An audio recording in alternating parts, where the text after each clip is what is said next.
2G spectrum வழக்கில் உச்சநீதிமன்றத்தில் ஆஜராகி வாதாட தன்னை அனுமதிக்க வேண்டும் என்ற ராசாவின் வேண்டுகோளை பாட்டியாலா நீதிமன்றம் நிராகரித்துள்ளது.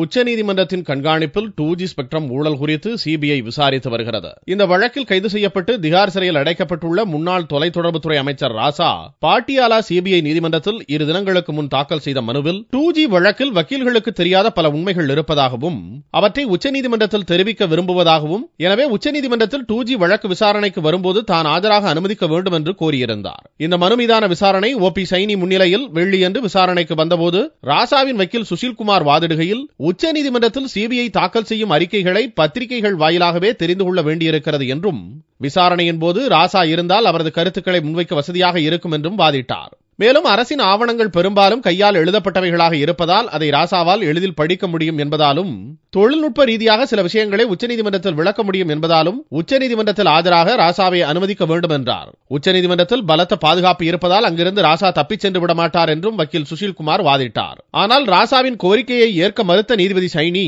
மனுவை தள்ளுபடி செய்து உத்தரவிட்டார்.